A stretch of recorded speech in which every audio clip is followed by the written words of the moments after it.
Ladies and gentlemen, as if life couldn't get any better, it's time once again for the Pipe Podcast with my man, Crispin, Cruz, and the Deej. I can't believe they're letting us do this again. Isn't this awesome? It's so awesome. I can't believe it. Hey, why don't you tell everybody what the Pipe Podcast is? Why do you keep pushing that over to me? I already Because know. you won't remember. I know. It's prospecting. Yes. We talk about sales initiatives.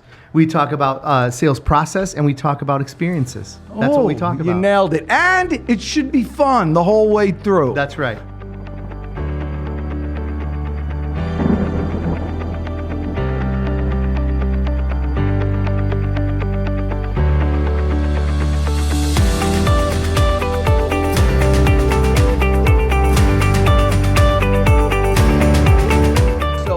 Daughter graduated high school yesterday. Oh, all right. Well, I'm not going to. Yes. I was going to say. And here's the thing with the whole virus that shall not be named. Of course, there's all new stuff. So we got a 3-page thing on how we're supposed to act, and we went to the venue, and only one person was there at a time, and only the people who were sheltering in place were allowed to be in the audience. So there's 4 of us. Wow. And then Sophie went across the stage. And they said, okay, and they announced her name, and we were supposed to clap. And so I cheered like a lunatic, very loudly. And then after that, everybody leaves and goes out. And they said, under no circumstance are you supposed to hang around and hug people and take pictures. Oh, my goodness. You can't do that because, 6 feet apart or whatever. And so everybody's supposed to get in their cars and leave. Well, you stayed. Nobody did that. Everybody was hugging, taking pictures, doing the whole shebang. Everybody. You know why? Why? Because they said, enough of this garbage, and they're done with it. That's right. And that's the same thing. You want to know what's going on in every generation, every market has a blip, has something going on in it. Yeah. And eventually, the winners get to the point where they say, you know what? Enough of this garbage. I'm not going to participate in this. I like garbage. I like how you say garbage. I'm not going to participate in this garbage. In this garbage. Yeah, it was Henry Ford who said it. He said... they asked him... Did he say garbage like he that? He said garbage. No, Henry, they asked him, because there was a coming recession and all that. Okay. And they said, how do you plan to deal with the coming recession that's going on here? And Henry Ford, in his unique wisdom, by the way, never went to college. Yeah. I choose not to participate. Nice. In that down market. There we go. That's a segue, young man. I like it. Okay. Segue. Yeah. So let's segue into our topic today. I think that was a good idea. Yeah. Thank you for that. Thanks for passing the baton. I'm here for you. Yeah, you're helping me. Yeah. Okay. So how to sell when the market is down. What a great topic. You see that? And so timely. Yeah. I mean, because I think the market is a little down right now. Maybe. Because of the virus whose name we will never speak. Actually, it's not. It's because of the reaction of our government to the virus that shall not be named. Oh, now we've got a whole political thing going on. No, but it's a fact. Oh. The different local and federal governments shut down business. Yes. So it's kind of a fake... It's a manufactured Now we're going to get in recession. trouble because you just said fake. It's a manufactured recession. That's just a fact. Okay. And I'm not making any comments on it. All right. Well, I know how you just got to be very careful. I know how important truth is. The comments are piling up. Yes. Everybody below us are now. They're all of them are giving us the virtual finger right now. But the end result is Yes. true. Okay. There's no cars out there. Market is down. Okay, the end result is true. Yeah. I'll take that. Okay. But I think we need to stay away from the other bit. Okay. All right. Well, that's just my opinion. That's what chickens do. Is it But chicken? if you want to be a chicken, go right ahead. I got 2 words for you. Yeah. Buck. All right. I might add a buck in there, but it's pretty just buck. Oh my gosh. Somebody just pulled their earphone out. They were like, what are these guys doing to me? So how do you sell in a down market? All right. So, well, I'll tell you what. Tell me what you think are the 2 best ways to sell in the down. You got to have the guts to do it. You got to have the guts. You got to have the guts to do it. And yet, but I mean, no what guts for what? I mean, it's there's a lot offending people. So here's the thing. That's exactly right.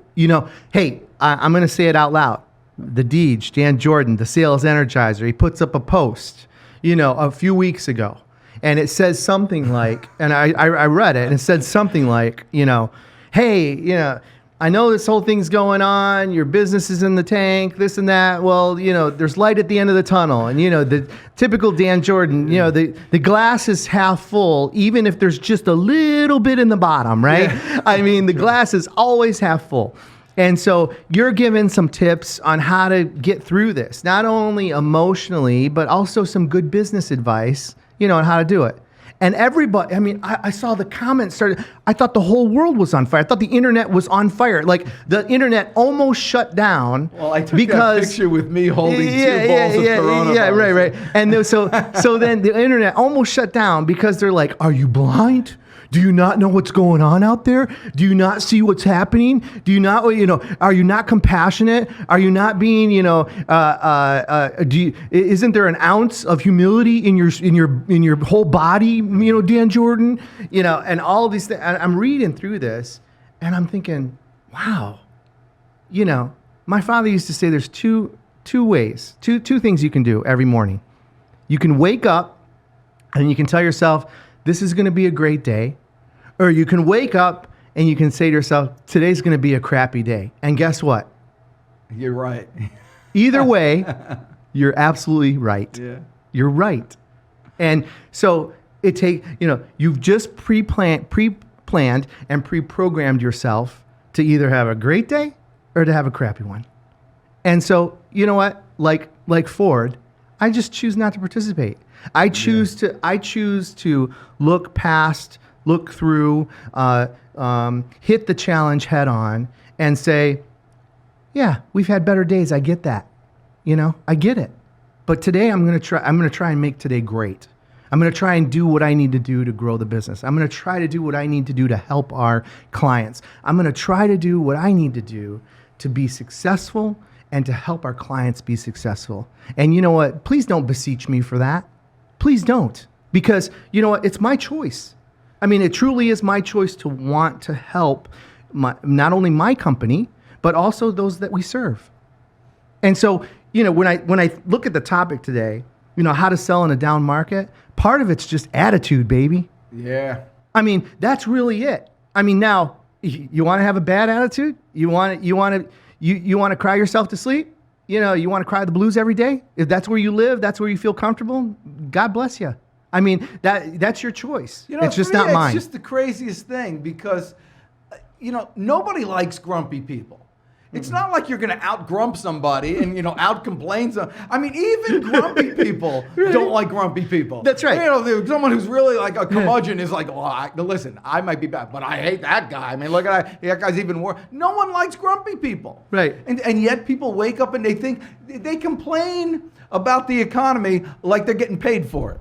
Yeah. Who cares? What are you doing here? Right. So you're absolutely right. So the first thing is attitude. You have the attitude that you don't care what other people say, or the attitude that you're put on this earth to help somebody, and no matter what the circumstance, you're going to do it. That's right. And I think or you're going to risk it. Risk it. See, every person. That's the grit. Everybody has a different tolerance for risk. That's right. And it just seems that those who, if you're the type of person that has a higher tolerance, you need to be a higher tolerance to go out there and be rejected by a potential prospect or a customer or what have you, or to offend them. Also have a high tolerance to know that other people are going to beat you up for it. Mm-hmm. Those who won't fight evil will fight those who do fight evil. Right. I'm not saying that this is evil, but that was just such a good phrase. I had to throw it out there. That was good stuff. I don't know. Now I feel like going in the whole superhero realm now. That's funny because I was thinking about this morning. I asked, I'm going to put you on the spot. Is that okay? Oh, this should be good. Yeah. if you had to, and poor Ingrisimo over there is thinking that I'm going to go off topic, but it's slightly, but I'm not going to do it that much. If you had to be described, yes, by one word, but you get to pick the word. So you get to pick the word that you want other people to describe you as. I'm not saying they're doing it now. That's fine. But if you want the word that you would like to be described as, just one word, what is it? What would it be? And those of you listening, you might want to think about this too. This is a good exercise. Now, so let me just make sure I understand. Is it the way that I would want them to describe me, or is it a way that I would describe myself? I guess that should be the same. Don't you want how you would describe yourself, and for it to be so evident that other people would describe you that way too? I'm struggling with it for real. It's It's a tough. real struggle because Right. here is the way that I would describe myself, but I don't necessarily want other people to see that every day. And so I'm going to explain it. Okay? If you don't mind me doing that. I would describe myself as relentless. All right? But I don't necessarily want other people to see me and view me as relentless. Okay, then what would you want them to see you and view you as? I would leverage more towards understanding. Okay, so I'm going to say I know Cruz, he's understanding. Me, courageous. Now, I'm not saying that I'm under no illusion that people think that of me. I got it. Got it. But that's how I want to be described as courageous. And so, prospecting in a down market, for me, I consider it if I were to wimp out and not be, normal aggressiveness, trying to help people, whatever it is, because of some exterior market issue, it would be an affront to how I want to be viewed. Yes. And so I can't let that happen. Now, if it's, I asked my wife what is, she would say kindness or something like that. Sure. And so the way people view themselves or want to be viewed will affect how their sales process works. Yeah, makes sense. Makes sense. I've never really thought of it. Like relentless. If you want to think of yourself as relentless, hell, nothing's going to stop you. That's true. And that's the way I think of myself. So Zig Ziglar used to say, especially in this market where there's so much competition, there's so much commonality between all different products, and there's so many new innovations all day making things better or worse or all this stuff, and so many changes, it's easy to get anything. And so in this marketplace, the most important part of the sale is the salesperson. Yeah. And so when you talk about how to sell in a down market being attitude, that's basically the salesperson. Yeah. How do you sell in a down market? The same way you sell in any market, you as a salesperson become better every day. Yes. And I'm not just talking about better in skills, a better person. How do you be a better salesperson? First, be a better person. I love it. And here's the other piece of that I think gets overlooked, but by even the most seasoned salespeople, is what are we really trying to do and when we sell in a down market or we sell in any market? It's like we're looking for those breadcrumbs. I mean, it really is Hansel and Gretel. We are looking for just little breadcrumbs throughout this engagement that you're having with your prospect to make sure that you're building a connection with them. And because you said it earlier, I think, Dan, people buy from those that they like, those that they believe, they trust, and that are more like them. I mean, those are the reasons why people buy, and we've heard that a lot. But then we never really talk about, well, how do you make that happen?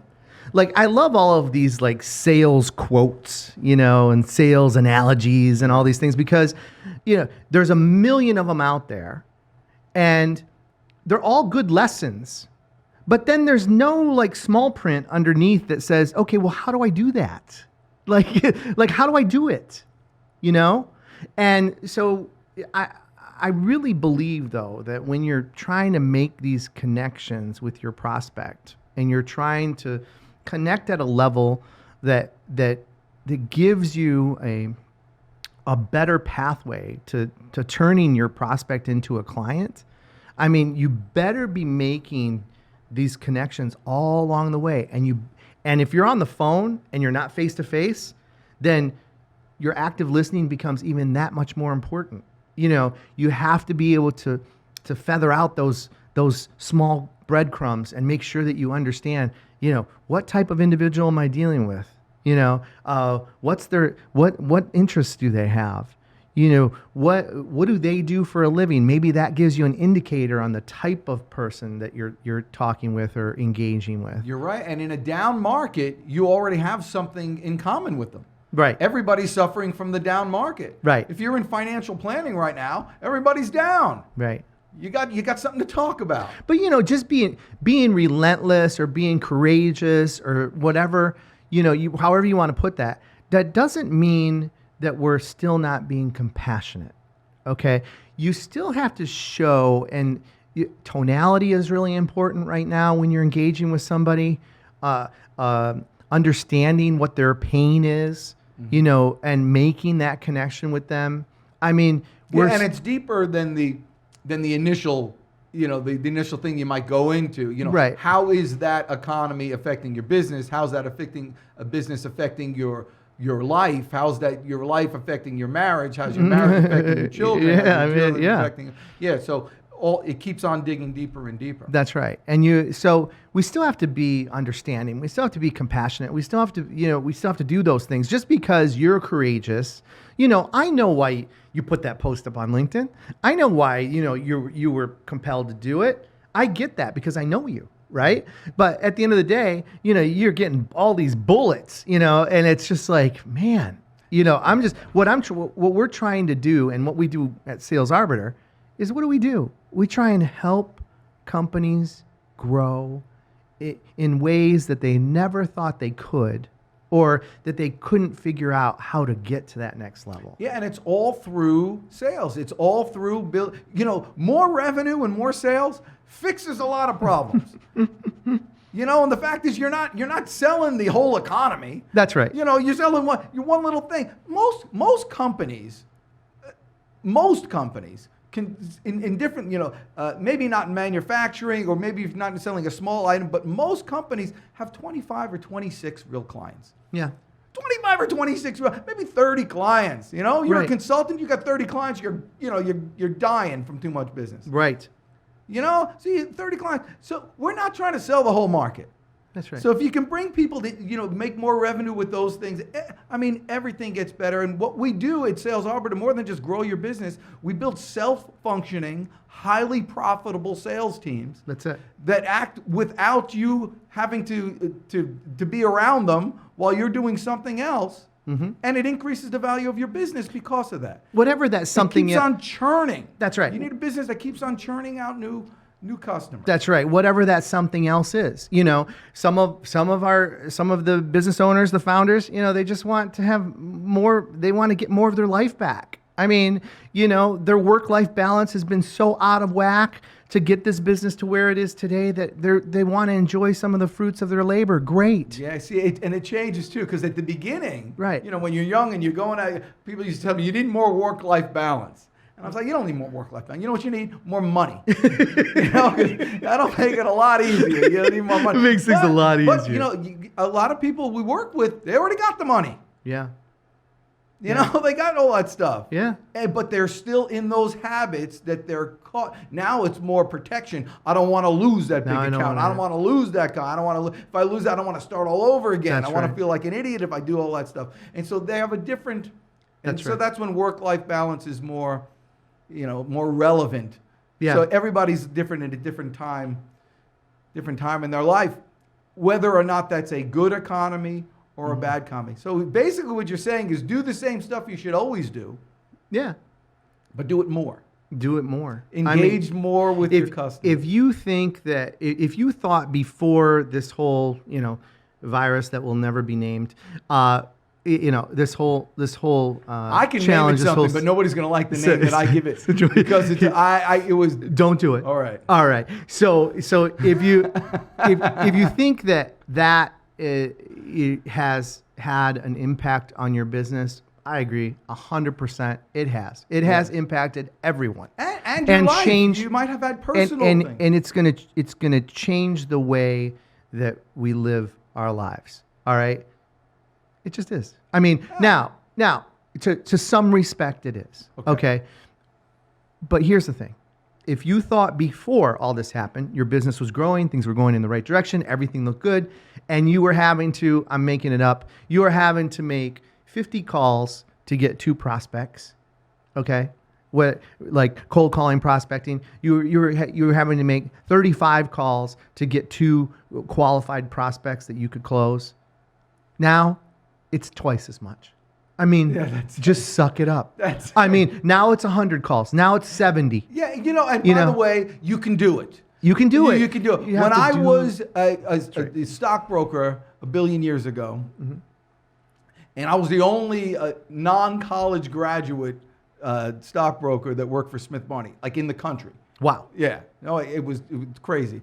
And I was a terrible broker. I mean, I can make you a little money. Right. If you started with a lot, I can make a little. I was a terrible stockbroker, but I opened up more accounts than anybody else. Right. Not knowing anything. You know how? 300 dials a day. 300 dials a day. 5 hours, 60 dials an hour. 300 dials a day, every day. Unbelievable.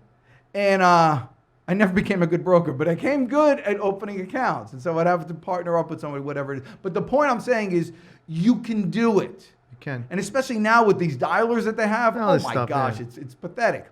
It's you can do it, but I'm not even telling you to just do that. What you need to do in the down market, call all your clients and your previous clients and your previous leads and have real conversations with them to find out what's going on. Hey, how you doing? What's going on? How is this whole crazy stuff, economy stuff, affecting you? That's right.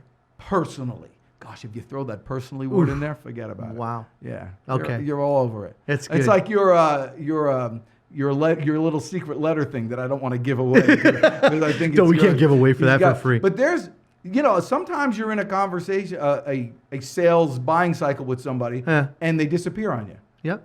It's called ghosting. Have you ever heard of this? No, I have not. Yeah.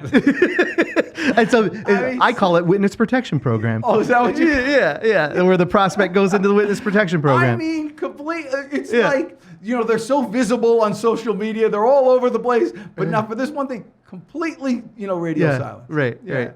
And so you have a great method. I have one. I called it the stalled account letter that I put out. Okay. Which I'm about an 80% response rate. Right. But it's one of those things. If I don't hear from you by Friday, I'll assume. Yeah. That stuff. Yeah. And but you have those 2 special words that you put in there. I'm not going to give them away. I did that to somebody once. Gave away their secret sauce. But really, they're just words in the English language. I mean, they are. But like if you put it, but you got to put them together the right way. Okay, but you got like 100% response rate. I know, on it's that. crazy. Yeah, it's crazy. It's a good good one to do. All right. And but by the way, even in a down market, when you know somebody needs your services, but they avoid you like that, do you still use that type of kind of rough, aggressive tactics to get them to reply then? No, I don't. I don't use any really rough, aggressive tactics. I try to get people to reply because there's a difference between cutting someone's limb off and then just giving them a little poke, like a little scratch. You're okay with a little scratch? Yeah, I am. I want them to feel it. I want it, whether it's in a correspondence, if they're not being responsive. I want them to, just a little poke, a little scratch. Hey, yeah. And I could give the words right now, but I feel compelled to do it. Okay. But let's see. I'll tell you what. What? If people respond to this podcast in some way and they want to know that part of the secret sauce, I would be happy to talk to them about it. Okay. So I'm going to put that in there. All right. But I think that it's important because here's the thought process. We never want to kowtow to our prospect. We never want to feel.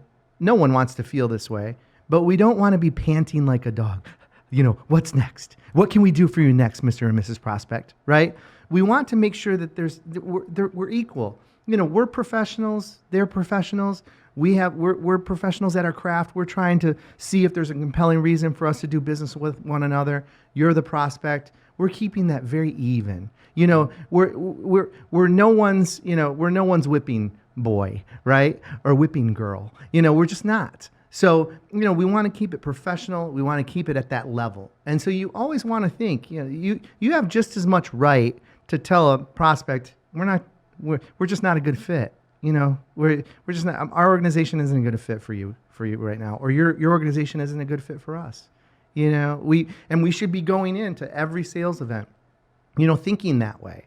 And so I think that's really important, to try to make sure that we are keeping that equality in the event, and that we're just not there to serve, okay, now go get me my slippers. Now go get me, now go get me the paper. Now I've saw on YouTube, go open the door and get me a beer out of the refrigerator. That's not who we are. What we are, we're trying to see if there's a problem for us to solve. And if there is, let's explore that together. Mm-hmm. I despise the word vendor, because I don't want to be a vendor to anyone. I want to be their partner. Right? So that's what if they don't want a partner? You know what they want? I want a vendor. Yeah, good. Then you can find someone that will serve you that way. You can find someone that will just give you the product and the service that you want, will develop it in some sort of and will incubate that on their own and just give it to you. I'm thinking like a staffing company. Yeah. I just want a good employee. Yeah. That's what I want. I don't want your partnership. Okay. I just want a good employee. Well, it's only going to work best if we do work with one another to explore, what do you want what's the role for that employee? How much are we going to compensate them? What are their key responsibilities going to be? All of these things that we have to do. And guess what? Whether you want it or not, the best way that it's going to work is, because if I was just a vendor, I'd just I'd throw up your job description. I'd throw up your comp plan. I'd give you very little input, and we'd probably find somebody that may or may not work, but I don't care. I'm getting paid for it, and I'm on to the next one. It's a Cutco knife, baby.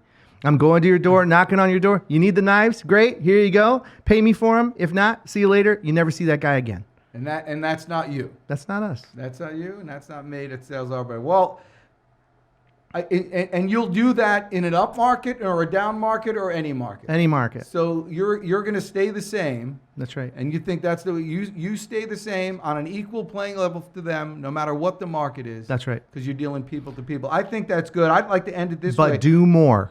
But do, like you said, but do more.